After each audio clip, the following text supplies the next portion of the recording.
ಹಾನೂರು ತಾಲೂಕಿನ ಗಂಗನದೊಡ್ಡಿ ಗ್ರಾಮದ ಮಾರ್ಗವಾಗಿ ಕೆಎಸ್ಆರ್ಟಿಸಿ ಬಸ್ ವ್ಯವಸ್ಥೆ ಕಲ್ಪಿಸಲಾಗಿದೆ. ಈ ಹಿನ್ನೆಲೆ ಗಂಗನದೊಡ್ಡಿ ಗ್ರಾಮದ ಗ್ರಾಮಸ್ಥರು ಹಾಗೂ ಕರ್ನಾಟಕ ರಾಜ್ಯ ರೈತ ಸಂಘದ ವತಿಯಿಂದ ಬಸ್ಗೆ ಪೂಜೆ ಸಲ್ಲಿಸಿ ಸಿಹಿ ಹಂಚಿ ಸಂಭ್ರಮಿಸಿದರು. ಈ ಸಂದರ್ಭದಲ್ಲಿ ಮಾತನಾಡಿದ ಹಾನೂರು ಘಟಕದ ಅಧ್ಯಕ್ಷ ಗಂಗನದೊಡ್ಡಿ ಅಮರ್ಜದ್ ಖಾನ್, ಸುಮಾರು ವರ್ಷಗಳಿಂದ ಗಂಗನದೊಡ್ಡಿ ಗ್ರಾಮದಲ್ಲಿ ಬಸ್ ವ್ಯವಸ್ಥೆ ಇಲ್ಲದ ಕಾರಣ ಗ್ರಾಮಸ್ಥರು ಹಾಗೂ ಶಾಲಾ ಕಾಲೇಜು ವಿದ್ಯಾರ್ಥಿಗಳಿಗೆ ತೊಂದರೆಯಾಗುತ್ತಿತ್ತು.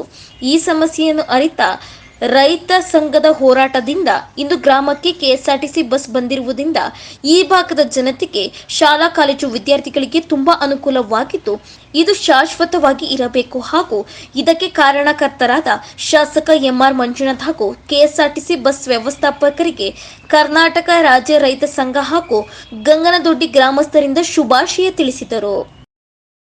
ಉದ್ದೇಶ ಗಂಗನದೊಡ್ಡಿ ಗ್ರಾಮ ಏನು 76 ವರ್ಷದ ಸ್ವಾತಂತ್ರ್ಯ ಬಂತದಿಂದನೂ ಗಂಗನದೊಡ್ಡಿ ಗ್ರಾಮಕ್ಕೆ ಒಂದು ಸ್ವಾತಂತ್ರ್ಯ ಇರಲಿಲ್ಲ.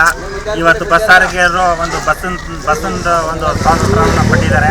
ಇವತ್ತು ನಮಗೆ ಆದಷ್ಟು ಗಂಗನದೊಡ್ಡಿ ಗ್ರಾಮದವ್ರಿಗೆ ಎಲ್ಲರಿಗೂ ಭಾರಿ ಸಂತೋಷದ ದಿನ. ಇವತ್ತು ಏನು ರೈತ ಸಂಘ, ಕರ್ನಾಟಕ ರಾಜ್ಯ ರೈತ ಸಂಘ, ಹಾನೂರು ತಾಲೂಕು ರೈತ ಸಂಘದ ಎಲ್ಲ ಒಂದು ಹೋರಾಟದಿಂದ ಇವತ್ತೊಂದು ನಮ್ಮ ಒಂದು ಹೋರಾಟ ಒಂದು ಫಲಕ್ಕೆ ಇವತ್ತು ನಮ್ಮ KSRTC bus manager, depot manager ಅವರು ನಮ್ಮ ಹೋರಾಟದ ಒಂದು ಫಲವಾಗಿ ಒಂದು ಬಸ್ಸನ್ನು ನಮಗೆ ಇಲ್ಲಿ ಗಂಗನದೊಡ್ಡಿ ಗ್ರಾಮ ಮಾರ್ಗವಾಗಿ ಬಿಟ್ಕೊಟ್ಟಿದ್ದಾರೆ.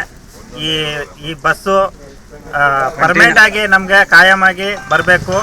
ಅದೇ ರೀತಿ ನಮ್ಗೆ ಏನು ನಮ್ಮ ಒಂದು ಕರ್ನಾಟಕ ರಾಜ್ಯ ರೈತ ಸಂಘದ ಒಂದು ಮನವಿಯನ್ನು ಸ್ವೀಕರಿಸಿ ನಮಗೆ ಬಸ್ DC ಅವರಾಗಲಿ, ಮ್ಯಾನೇಜರ್ ಆಗಲಿ, ಎಲ್ಲಕ್ಕಿಂತ ಹೆಚ್ಚು ಚಂದ್ರಶೇಖರ್ ಅಂದ್ಬಿಟ್ಟಿದ್ದಾರೆ.